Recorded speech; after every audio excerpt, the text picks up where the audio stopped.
स्वागत है दोस्तों एक बार फिर से आपके अपने यूट्यूब चैनल ड्रीम सॉल्यूशन में। आज मैं लेकर आया हूँ आपके लिए हिंदी साहित्य से कुछ इंपॉर्टेंट क्वेश्चंस जो मोस्टली एग्जाम्स में पूछे जाते हैं। ठीक है, तो चलिए शुरू करते हैं। पहला पॉइंट कह रहा है हिंदी का प्रथम समाचार पत्र कौन सा था?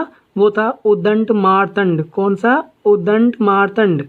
और इसका संपादक थे पंडित जुगल किशोर मिश्रा। और कब प्रकाशित हुआ था? ये 30 मई 1826 को प्रकाशित हुआ था।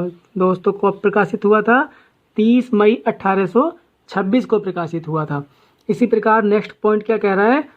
हिंदी की प्रथम रचना कौन सी है? हिंदी की प्रथम रचना तो वो है देवसेन द्वारा लिखित श्रावकाचार। कौन सी है? श्रावकाचार। देवसेन द्वारा लिखित है। ये किसने लिखा है इसको? देवसेन ने लिखा है। और कौन सी है? श्रावकाचार है ये। ठीक है, इसी प्रकार से नेक्स्ट पॉइंट, हिंदी के प्रथम कवि कौन है? हिंदी के प्रथम कवि कौन हुए हैं? वो हुए हैं सरहपा। ये ध्यान रखिएगा, हिंदी के प्रथम कवि जो हुए हैं वो कौन हुए हैं? सरहपा हुए हैं। ठीक है, और हिंदी खड़ी बोली के प्रथम कवि, अब दोनों में अंतर है। ये प्रथम कवि हैं और खड़ी बोली के प्रथम कवि कौन है? वो हुए हैं अमीर खुसरो। कौन से? अमीर खुसरो। दोनों में अंतर है, आप पहचानिएगा। ये खड़ी बोली के हैं, ये प्रथम कवि हैं। ठीक है, तो इसी तरीके से नेक्स्ट पॉइंट क्या कह रहा है? नेक्स्ट पॉइंट कह रहा है हिंदी खड़ी बोली गद्य की प्रथम रचना। खड़ी बोली गद्य की प्रथम रचना कौन सी है? वो है चंद छंद वर्णन की महिमा। चंद छंद वर्णन की महिमा। और इसे किसने लिखा है? कवि गंग। कवि गंग ने लिखा है। और इनको गंगाधर के नाम से भी जाना जाता था। किसको? कवि गंग को गंगाधर के नाम से भी जाना जाता था। नेक्स्ट पॉइंट क्या कह रहा है? हिंदी साहित्य का प्रथम महाकाव्य वो कौन सा है? ये आप जानते भी हैं, वो है पृथ्वीराज रासो। पृथ्वीराज रासो। और किसके द्वारा लिखित है ये है चंद्रवरदाई द्वारा लिखित। पृथ्वीराज रासो क्या है? हिंदी साहित्य का प्रथम महाकाव्य है फ्रेंड्स। हिंदी साहित्य का प्रथम महाकाव्य है पृथ्वीराज रासो। और नेक्स्ट पॉइंट क्या कह रहा है? खड़ी बोली का प्रथम महाकाव्य। देखो दोनों में अंतर है। ये प्रथम महाकाव्य हो गया। ये खड़ी बोली का प्रथम महाकाव्य की बात करें तो वो है प्रियप्रवास। कौन सा है? प्रियप्रवास। और इसके लेखक हैं अयोध्या सिंह उपाध्याय हरिओद। ठीक है, ये आप ध्यान रखिएगा। प्रियप्रवास किसके द्वारा लिखित है? अयोध्या सिंह उपाध्याय हरिओद द्वारा लिखित है। अब आता है हिंदी का प्रथम उपन्यास कौन सा था? वो था परीक्षा गुरु। और इसके लेखक थे श्री निवास दास, श्रीलाल निवास दास। कौन सा? परीक्षा गुरु था। और इसके लेखक थे लाल श्री निवास दास। आप ध्यान रखिएगा, ये उपन्यास है, वो रचना थी। इसी प्रकार से हिंदी की प्रथम आत्मकथा, आत्मकथा यानी ऑटोबायोग्राफी कौन सी थी? वो थी अर्धकथानक। अर्धकथानक। और इसने किसने लिखी थी? ये बनारसी दास ने लिखी थी। ध्यान रखिएगा आप, किसने लिखी थी?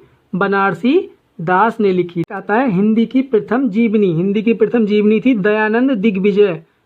जीवनी का नाम क्या था? दयानंद दिग्विजय। और इसके लेखक कौन थे? वो थे गोपाल शर्मा। कौन? गोपाल शर्मा ने लिखी थी पहली जीवनी हिंदी की, और वो थी दयानंद दिग्विजय। ठीक है, नेक्स्ट चलते हैं। हिंदी का प्रथम मौलिक नाटक। मौलिक नाटक वो कौन सा था? वो था नहुस। ध्यान रखिएगा आप, कौन सा? नहुस। और इसके लेखक कौन थे? इसके थे गोपाल चंद्र। ये आप ध्यान रखिएगा, दोनों में अंतर है। जो जीवनी लिखी थी वो शर्मा ने लिखी थी, गोपाल शर्मा ने।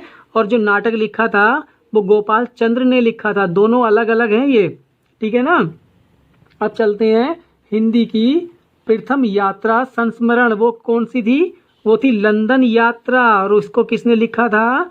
वो लिखा था महादेवी वर्मा ने। ठीक है, महादेवी वर्मा ने। हिंदी का प्रथम यात्रा संस्मरण किसने लिखा था? महादेवी वर्मा ने। और कौन सा था? लंदन यात्रा। ठीक है, नेक्स्ट पॉइंट आता है हिंदी का प्रथम रेखा चित्र। वो था लक्ष्मीपुरा। कौन सा? लक्ष्मीपुरा। और इसके लेखक थे शिवदान सिंह चौहान। कौन? शिवदान सिंह चौहान। ये ऐसे क्वेश्चन है फ्रेंड्स कि आपको बुक में ढूंढने पर नहीं मिलेंगे। केवल स्टैंडर्ड बुक में अगर जाओगे तो उसके लिए तो मिल सकते हैं, अदरवाइज इन बुकों में आपके लिए नहीं मिलेंगे। ठीक है, नेक्स्ट क्वेश्चन क्या कह रहा है? हिंदी की प्रथम पत्रिका वो कौन सी थी? वो थी संवाद कौमुदी। संवाद कौमुदी क्या थी? ये हिंदी की प्रथम पत्रिका थी ये संवाद कौमुदी। प्रथम पत्रिका, संवाद कौमुदी, आप रट लीजिएगा इनको, ठीक है। अब आता है हिंदी का प्रथम दैनिक पत्र, वो कौन सा था? वो था समाचार सुधा वर्षण, समाचार सुधा वर्षण, हिंदी का प्रथम दैनिक पत्र समाचार सुधा वर्षण। नेक्स्ट आता है हिंदी की प्रथम कहानी, वो कौन सी थी? वो थी इंदुमती, इंदुमती हिंदी की प्रथम कहानी। और इसके राइटर कौन थे या लेखक कौन थे? किशोरी लाल गोस्वामी इसके लेखक थे, यानी किशोरी लाल गोस्वामी द्वारा लिखित इंदुमती पहली कहानी रही है हिंदी की, ठीक है। चलिए चलते हैं नेक्स्ट पॉइंट की तरफ। आपने राम जीवन के प्रमुख ग्रंथ, ये आप हम पढ़ेंगे टॉपिक। आपने रामायण तो देखी होगी, जो मोस्टली टीवी पर भी आती रहती है। तो उसमें क्या है, राम जीवन का चरित्र है। तो ऐसा नहीं है कि केवल रामायण में ही राम के जीवन का चरित्र है, इस प्रकार के बहुत सारे ग्रंथ हैं जिसमें से ये 4 जो है वो प्रमुख है। कौन कौन से? रामायण, पहला कौन सा है? रामायण है, जो किस भाषा में लिखा गया है? वो संस्कृत भाषा में लिखा गया है। ये भाषा पूछ लेता है इन ग्रंथों की कि किसके द्वारा लिखित है या कौन सी भाषा में है। तो ये वाल्मीकि द्वारा लिखित है और ये संस्कृत भाषा में लिखा गया है। कौन सा? रामायण, ये तो आप सभी जानते हैं। दूसरा आता है परमचर्यु, परमचर्यु ये कौन सी भाषा में है? इसकी भाषा अपभ्रंश है और ये स्वयंभू द्वारा लिखित है। फ्रेंड्स ये ध्यान रखिएगा, स्वयंभू। और कौन सी भाषा में है? अपभ्रंश भाषा में है। जैसे रामायण है, इसी प्रकार से राम के चरित्र का वर्णन परमचर्यु में भी है, ठीक है। तीसरा आता है रामचरितमानस, जिसको सभी जानते हैं। वो किसके द्वारा लिखित है? वो तुलसीदास द्वारा लिखित है और अवधी भाषा में लिखा गया है, ठीक है। नेक्स्ट आता है साकेत, साकेत, साकेत जो है वो खड़ी बोली में लिखा गया है। खड़ी बोली में राम के जीवन चरित्र का जो चौथा ग्रंथ है वो साकेत है और मैथिली शरण गुप्त द्वारा लिखा गया है। मैथिली शरण गुप्त ने लिखा है खड़ी बोली में, ठीक है। अब मैथिली शरण गुप्त को एक भारत भारती के लिए, इसमें क्वेश्चन आ जाता है कि राष्ट्र कवि की उपाधि किस रचना के लिए दी गई थी मैथिली शरण गुप्त को, या कह सकते हैं ना। तो वो भारत भारती एक इनकी रचना हुई है, इन्होंने जो लिखी है उसके लिए इनको क्या दी गई थी? राष्ट्र कवि की उपाधि दी गई थी। अब इसमें इस प्रकार से क्वेश्चन पूछे कि राष्ट्र कवि की उपाधि मैथिली शरण गुप्त को किस रचना के लिए दी गई थी, तो आप बोलेंगे भारत भारती के लिए दी गई थी, ठीक है। चलिए चलते हैं नेक्स्ट पॉइंट की तरफ। नेक्स्ट आता है ज्ञानपीठ पुरस्कार। आप पढ़ते हैं ज्ञानपीठ पुरस्कार किसको मिला, तो उसके बारे में मैं आज कुछ प्रमुख कवियों के नाम बताऊंगा और उनकी रचना कौन से हैं। सबसे पहले कवि आते हैं सुमित्रा नंदन पंत, सुमित्रा नंदन पंत। इनको मिला था 1968 में चिदम्बरा के लिए, इनकी जो रचना है चिदम्बरा, उसके लिए सुमित्रा नंदन पंत को 1968 में क्या मिला था? ज्ञानपीठ पुरस्कार मिला था। उसके आगे आते हैं तो रामधारी सिंह दिनकर को मिला था उसके बाद, और ये किसके लिए मिला था? उर्वशी के लिए मिला था 1972, यानी 4 साल बाद। आप इस तरीके से ध्यान रख सकते हैं, 68 के बाद 4 साल बाद किसको मिला? रामधारी सिंह दिनकर को उर्वशी के लिए। इसमें ये पूछता है कि रामधारी सिंह दिनकर को किस रचना के लिए ज्ञानपीठ पुरस्कार मिला, तो आप बोलेंगे उर्वशी के लिए मिला। और अगर सन पूछ ली तो कब बोलेंगे? 1972 में मिला, ठीक है। तीसरे आते हैं सचिदानंद हीरानंद वात्सल्यन अगे। इनको मिला था कितनी नाव कितनी में कितनी बार, कितनी नावों में कितनी बार के लिए इनको मिला था ज्ञानपीठ पुरस्कार। और कब मिला था वो मिला था 72 के बाद 6 साल बाद 1978 में। ये आप ध्यान रखेंगे सन, ठीक है। सन पूछ लेता है कभी कि अज्ञे को कौन से सन में ज्ञानपीठ पुरस्कार मिला था। जो नेक्स्ट कभी आती हैं वो आती हैं महादेवी वर्मा। महादेवी वर्मा को किस रचना के लिए मिला था? वो मिला था यामा के लिए, यामा के लिए। और 1982, यानी इसमें 4 साल का अंतर है, केवल इन दोनों में क्या है? 6 साल का अंतर है। ये आप ध्यान रखिएगा, याद रखने का तरीका है ये। इसमें भी 4 साल का है, इसमें 6 का, उसके बाद भी 4 साल का है, ठीक है। और अभी जो अगर करंट का क्वेश्चन भी बन सकता है तो वो करंट में किसको मिला है? वो मिला है कृष्णा सोबती को। और ये कब मिला है? 2017 में। अभी 2020 के लिए घोषणा नहीं हुई है पुरस्कार की, तो 2017 में मिला है। हिंदी की बात कर रहा हूँ मैं, ज्ञानपीठ पुरस्कार जो हिंदी के कवि हैं, ठीक है। ये सारे हिंदी के हैं, बंगला या उसके लिए बात नहीं कर रहा हूँ मैं। तो ये जो इसकी कृष्णा सोबती को किसके लिए मिला था? ये जिंदगी नामा इनकी रचना है, उसके लिए इनको पुरस्कार ये मिला था। एक चीज़ और ध्यान रखिएगा, ये एग्जाम में पूछी गई है कि ये ए लड़की किसकी रचना है? ए लड़की भी कृष्णा सोबती की रचना है। ये मैंने इसको एक साथ रख दिया है, जिसे आप ध्यान रखें कि जिंदगी नामा के लिए तो कृष्णा सोबती को ज्ञानपीठ पुरस्कार मिला था, लेकिन ए लड़की की अगर बात करें कि ये रचना किसकी है, तो ये रचना भी कृष्णा सोबती द्वारा लिखी गई है। ठीक है, चलिए चलते हैं नेक्स्ट पॉइंट्स की तरफ। ये आते हैं कुछ महत्वपूर्ण रचना और साहित्यकार। देखिए, रचना जो मोस्टली एग्जाम्स में पूछी गई है उसकी बात मैं कर रहा हूँ या पूछी जाती है। ठीक है, पहली आती है अमृत और विष। ये क्या है? ये उपन्यास है और किसने लिखा है?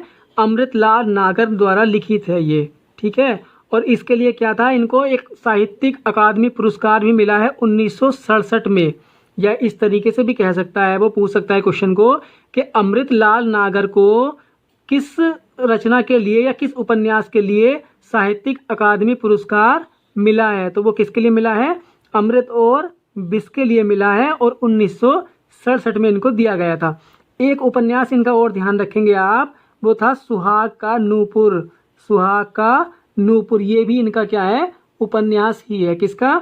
अमृतलाल नागर जी का। ठीक है, चलिए नेक्स्ट आता है प्रेम में भगवान। वो किसके द्वारा लिखित है? वो जैनेन्द्र कुमार जी के द्वारा लिखित है। बस इतना ही ध्यान रखना है। ये रचना पूछी गई है और एक नहीं कई एग्जाम्स में पूछी गई है, इसलिए मैंने आपको ये मेंशन किया है कि प्रेम में भगवान किसके द्वारा लिखित है? वो जैनेन्द्र जी के द्वारा लिखित है।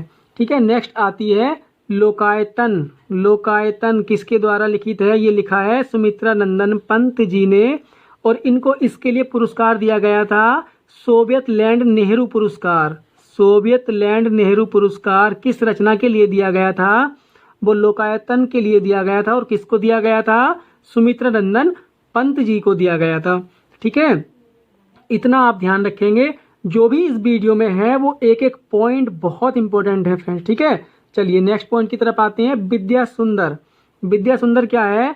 भारतेंदु जी का बंगला भाषा से अनुमोदित या अनुदित नाटक है, जो कि विद्या सुंदर क्या है? भारतेंदु जी का एक नाटक है बंगला भाषा से अनुदित। ठीक है, इसमें और कुछ ऐसा कुछ ध्यान रखने वाली बात नहीं है, बस ये ध्यान रखिएगा कि इसमें आ सकता है कि विद्या सुंदर क्या है, या विद्या सुंदर नाटक तो है ही, लेकिन इसके राइटर कौन है? तो वो कौन है? भारतेंदु जी इसके राइटर हैं। ठीक है, या लेखक कौन है इसके? भारतेंदु जी हैं। ठीक है, अब आता है नेक्स्ट दो चट्टाने। दो चट्टाने क्या है? हरिवंश राय बच्चन द्वारा लिखित एक कविता संग्रह है। कविता संग्रह का मतलब एक पुस्तक बोल सकते हैं जिसमें कविताएं हैं, दो चट्टाने। और ये इनको इसके लिए 1968 में साहित्य अकादमी पुरस्कार मिला था। ये आप ध्यान रखिएगा। क्या क्वेश्चन पर आता है कि हरिवंश राय बच्चन को साहित्य अकादमी पुरस्कार किस मतलब अपनी रचना के लिए या किस कृति के लिए दिया गया था? तो वो किसके लिए दिया गया था? दो चट्टाने। दो चट्टाने जो कविता संग्रह है उसके लिए इनको साहित्य अकादमी पुरस्कार दिया गया था। ठीक है, नेक्स्ट पॉइंट आता है भोर का तारा। भोर का तारा क्या है? भोर का तारा एक एकांकी है, जो जिसके लेखक कौन है? जगदीश चंद्र माथुर। जगदीश चंद्र माथुर क्या है? ये एकांकी है। एकांकी ऐसे पूछ लेता है। दो चट्टाने क्या है? विद्या सुंदर क्या है? लोकायतन। लोकायतन क्या है? लोकायतन एक महाकाव्य है, सुमित्रा नंदन पंत जी द्वारा लिखित लोकायतन एक महाकाव्य है। ठीक है, चलिए चलते हैं नेक्स्ट गुनाहों का देवता। गुनाहों का देवता क्या है? ये गुनाहों का देवता एक उपन्यास है जिसके लेखक कौन है? धर्मवीर भारती। क्या है? ये उपन्यास है फ्रेंड्स, ध्यान रखिएगा। गुनाहों का देवता उपन्यास है और भोर का तारा एकांकी है। ठीक है, मुझे चांद चाहिए। नेक्स्ट आता है मुझे चांद चाहिए। किसने लिखा है? सुरेंद्र वर्मा जी ने लिखा है। मुझे चांद चाहिए किसने लिखा है? सुरेंद्र वर्मा जी ने लिखा है। और ये भी क्या है? एक उपन्यास ही है। ठीक है, एक उपन्यास ही है। और इनकी एक रचना है, आपने पढ़ा होगा या एग्जाम में पूछी जाती है, वो भी मैं बता दूं आपको। वो क्या है? सूरज की पहली किरण। वो भी किसने लिखी है? सुरेंद्र वर्मा जी ने ही लिखी हुई है वो। नेक्स्ट आता है चित्रलेखा। चित्रलेखा क्या है? चित्रलेखा भी एक उपन्यास ही है और इसके लेखक कौन है? भगवती चरण वर्मा। भगवती चरण वर्मा इसके लेखक हैं। ये ध्यान रखिएगा आप कि चित्रलेखा के लेखक कौन है? भगवती चरण वर्मा। नेक्स्ट आती है बेघर। बेघर। बेघर क्या है? बेघर भी एक उपन्यास ही है और इसके राइटर कौन है या लेखिका कौन है, वो है ममता कालिया। ममता कालिया इसकी लेखिका है। कौन सी? बेघर की लेखिका। ये भी क्या है? उपन्यास है।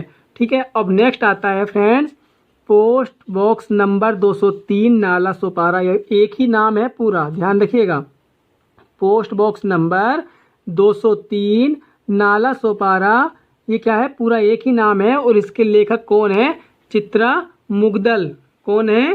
चित्रा मुग्दल। ये भी एक उपन्यास है, लेकिन इसमें थोड़ा सा क्या है, जो किन्नर है, किन्नर की जो जीवन चरित्र या जो किन्नर के बारे में भी जो वर्णन दिया गया है ना, मतलब किन्नरों के जीवन चरित्र के बारे में इसमें विस्तार से लिखा गया है। ये कह सकते हैं कि ये जो उपन्यास है post box number 203 Nala Sopara, ये किन्नरों का इसमें वर्णन किया गया है। ठीक है। और ये किसके द्वारा लिखित है?